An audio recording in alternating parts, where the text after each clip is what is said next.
नमस्कार दोस्तों। स्वागत है आप सभी का एक बार फिर आज की वीडियो में। आज हम बात करेंगे हमारे टॉपिक वार पर। जैसा कि हमने पिछले वीडियो में चर्चा की थी कि पंचांग के 5 अंग होते हैं: तिथि, वार, नक्षत्र, योग और करण। तिथि हम पिछले वीडियो में डिस्कस कर चुके हैं, इसलिए आज का टॉपिक जो है वह है वार। जैसा कि हम जानते हैं कि हमारे एक सप्ताह में 7 वार होते हैं: रविवार, सोमवार, मंगलवार, बुधवार, गुरुवार, शुक्रवार और शनिवार।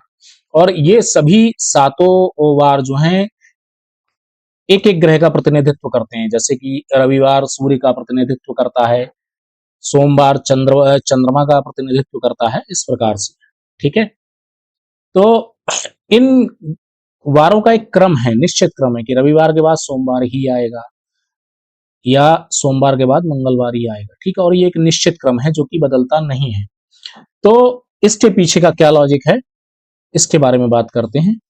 तो ग्रहों का एक निश्चित क्रम रखा गया है पृथ्वी के सापेक्ष उनकी, इन ग्रहों की दूरी और गति के आधार पर। तो सबसे पहला जो ग्रह हम अगर इसमें लेते हैं तो वो है शनिवार। ठीक है, शनिवार क्यों? क्योंकि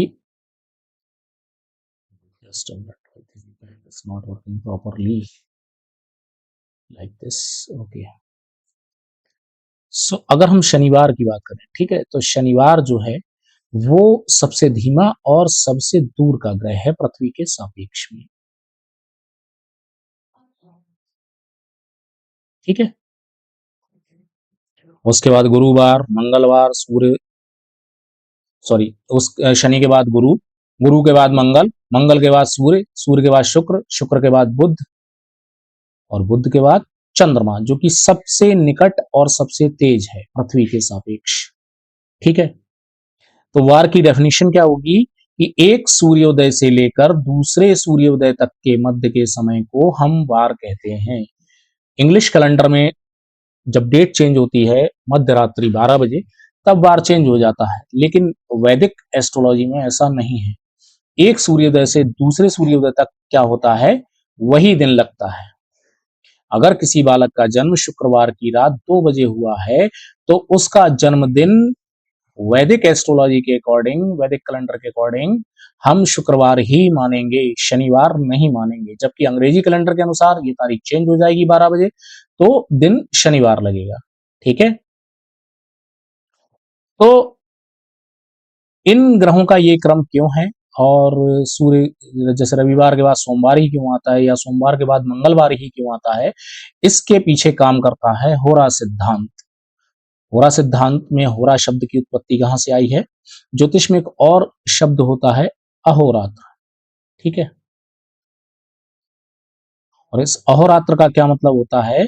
अहोरात्र का मतलब होता है कि एक दिन प्लस एक रात इक्वल टू 24 घंटे का समय मिलाकर क्या होता है? अहोरात्र होता है। अब इस अहोरात्र में अगर पहला अक्षर हटा दिया जाए और अंतिम अक्षर हटा दिया जाए तो क्या बनता है? होरा शब्द। ठीक है, और इस होरा का अर्थ क्या होता है? 1 घंटे का समय। ठीक है, तो अहोरात्र में कितने होरा होंगे? 24 होरा होंगे। ठीक है, एक अहोरात्र में 24 होरा होते हैं। और नियम क्या है कि सूर्योदय के समय जिस ग्रह की होरा होती है वह वार उसी ग्रह के नाम से जाना जाता है। मान लीजिए कि सूर्योदय के समय यदि चंद्र की होरा है तो उस दिन क्या होगा? सोमवार होगा। या सूर्योदय के समय शनि की हो रहा है तो उस दिन क्या होगा? शनिवार होगा। और ये समय हम कैसे काउंट करते हैं? जस्ट सूर्योदय से। ठीक है, और सूर्योदय से 1 घंटे तक उस ग्रह की होरा रहती है जिसमें सूर्य उदय हुआ है, उसके बाद उससे अगले ग्रह की होरा, फिर उससे अगले ग्रह की होरा, इस प्रकार से 24 होराएं बीतती हैं। और जब 25वीं होरा आती है तब दिन चेंज हो जाता है। तो 25वीं होरा क्या होगा? वो अगले दिन की पहली होरा होगी। ठीक है, अब होरा की कैलकुलेशन कैसे करेंगे, पूरे दिन में हम होरा की कैलकुलेशन कैसे करेंगे, उसके बारे में बात कर लेते हैं।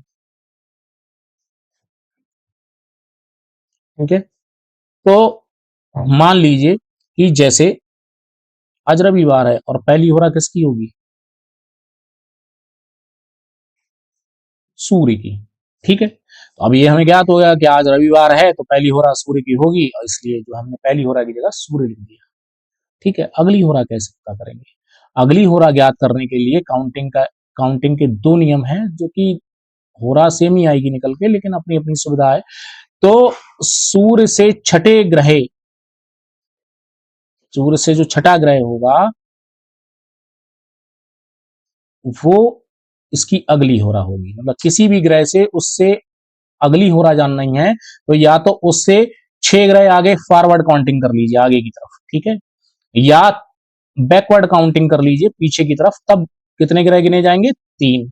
तो जैसे कि अगर मैं बात करूं कि सूर्य मतलब रविवार, रविवार के दिन अगली होरा किसकी होगी? रविवार के दिन पहली होरा तो सूर्य की होगी, इसी में सूर्य उदय होगा, इसीलिए वो रविवार है।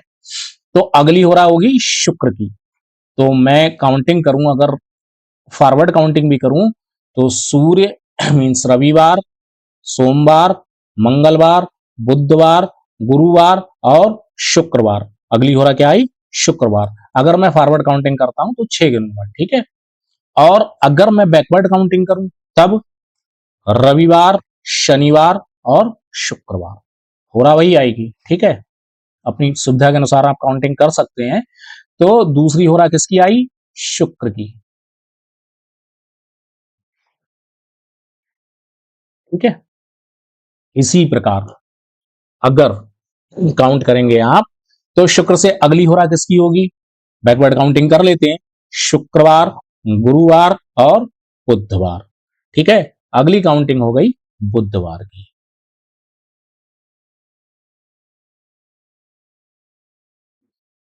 ठीक है। बुध से अगली होरा किसकी आएगी? तो काउंट कर लेते हैं, बैकवर्ड काउंटिंग ही कर लेते हैं। बुधवार, मंगलवार और सोमवार, यानी चंद्रमा की होरा आएगी। अगली होरा किसकी होगी?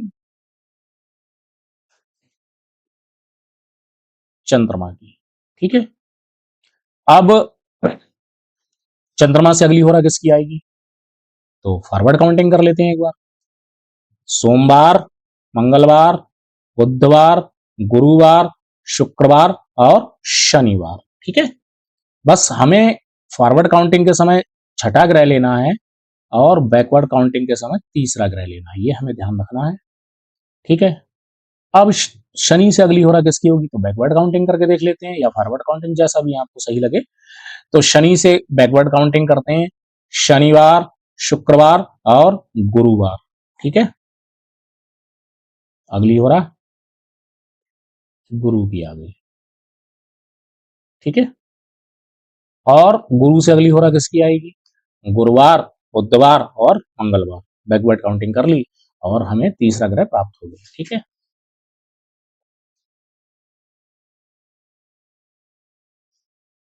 अब ये हमारी 7 होराएं हो गई, ठीक है, 7 ग्रह कंप्लीट हो गए।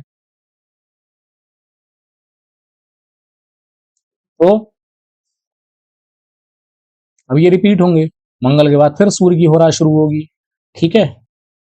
काउंट करके भी देख लेते हैं, मंगलवार, सोमवार और रविवार, ठीक है। सूर्य आया, सूर्य के बाद फिर शुक्र की होरा, फिर मतलब ये रिपीट होंगी, ठीक है। और ये ऐसे ऐसे करके 24 होरा तक हो गई, ठीक है। 24वीं होरा बुध की आती है, ठीक है दोस्तों।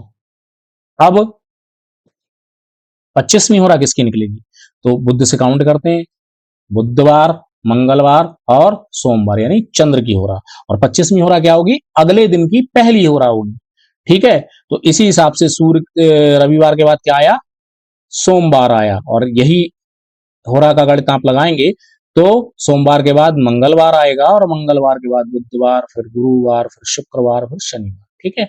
तो इसलिए इन ग्रहों का ये एक निश्चित क्रम है।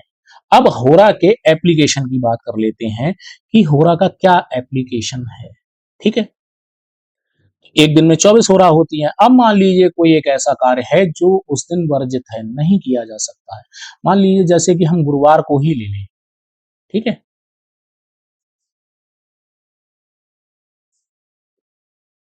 गुरुवार को हिंदू धर्म के अनुसार बाल कटाना वर्जित माना जाता है, शेव कराना, बाल कटाना। लेकिन मान लीजिए कोई ऑफिस मीटिंग है या किसी उत्सव में जाना है और मतलब अत्यावश्यक हो गया है कि आपको हेयर कटिंग करानी है या शेविंग करानी है, अब गुरुवार है, तो क्या है कि अब आप ये देख लीजिए कि जैसे ये गुरुवार है मान लीजिए, तो इस दिन पहली होरा तो गुरु की होगी, ठीक है, सूर्य जो है गुरु की होरा में उदय हुआ होगा। तो काउंट कर लेते हैं कि हम बाल कब कटा सकते हैं, बुधवार और शुक्रवार में हम बाल कटा सकते हैं, ठीक है। तो काउंट कर लेते हैं, गुरुवार से पहली, ये तो 1 घंटा हो गया, ठीक है, गुरु की होरा 1 घंटा रहेगी, फिर दूसरे घंटे मंगल की होरा रहेगी, तीसरी घंटे सूर्य की होरा रहेगी, और चौथे घंटे में शुक्र की होरा आ जाएगी, ठीक है। तो 4 घंटे बाद, 1 2 3, ठीक है, 3 घंटे के बाद आप इस टाइमिंग में जा सकते हैं, और या आप बुध की होरा में भी बाल कटवा सकते हैं। ऐसा कोई भी कार्य जो किसी दिन वर्जित है लेकिन उस दिन करना पड़ जाए, तो आप उस दिन की होरा काउंट कर लें, और जिन बारों में वो कार्य किया जा सकता है उस होरा में जाकर आप वो कार्य कर लें, ठीक है। होरा का यही एप्लीकेशन है, ठीक है। अब बात कर लेते हैं थोड़ी सी ग्रहों वारों के बारे में, ठीक है। तो रविवार को कोई सरकारी काम निपटाना है, ठीक है, प्रशासनिक फैसले लेना है, या लकड़ी या तांबे का व्यापार शुरू करना है, ठीक है, तो इस दिन कर सकते हैं। किसी वरिष्ठ अधिकारी से सलाह वगैरह लेनी है तो भी इस दिन ले सकते हैं, ठीक है। और यदि आपका सूर्य कुंडली में अच्छा नहीं है तो आप आदित्य हृदय स्त्रोत का पाठ भी कर सकते हैं, ठीक है। अब बात करते हैं सोमवार की। तो सोमवार को तरल पदार्थों जैसे कि दूध है, पानी है, इस प्रकार के व्यापारियों को आप शुरू कर सकते हैं, ठीक है। और यात्राएं करना है, यात्राओं के लिए जो है सोमवार उपयुक्त रहता है, ठीक है। कोई नया काम है उसके बारे में अगर विचार लगाना है तो भी आप सोमवार को कर सकते हैं। सोमवार को आप अपनी मानसिक शांति के लिए ध्यान, योग वगैरह, मेडिटेशन वगैरह भी कर सकते हैं, ठीक है। अब बात करते हैं मंगलवार की। तो मंगलवार को पुलिस और सेना से संबंधित निर्णय लेना है, इनसे संबंधित कोई काम है तो वो किया जा सकता है, ठीक है। कोई ऑपरेशन कराना है, कोई आपकी शल्य चिकित्सा होनी है तो उसके लिए भी मंगलवार उपयुक्त रहता है, लेकिन मांगलिक कार्यों के लिए मंगलवार को उपयुक्त नहीं माना गया है, ठीक है। अब बुधवार है, इसमें विद्यारंभ करना चाहते हैं, कोई नया कोर्स शुरू करना चाहते हैं, किसी कंपटीशन की तैयारी करना चाहते हैं, तो उसके लिए बुधवार सर्वथा उपयुक्त है, ठीक है। इसमें कोई नया व्यापार शुरू करना है, अकाउंटिंग का कोई काम है जो आप शुरू करना चाहते हैं, वो आप बुधवार को कर सकते हैं, ठीक है। बात करते हैं गुरुवार की। गुरुवार को जो है उच्च शिक्षा से संबंधित कोई निर्णय लेना है, बैंकिंग है, फाइनेंस है, ठीक है, ये काम करना है, गुरु से संबंधित कोई कार्य करना है, जैसे मान लीजिए गुरु दक्षिणा देनी है, गुरु दीक्षा लेनी है, या गुरुदेव से मुलाकात करनी है, गुरुदेव के घर जाना है, गुरुदेव की सेवा संबंधित कोई कार्य है तो वो भी आप इस दिन कर सकते हैं।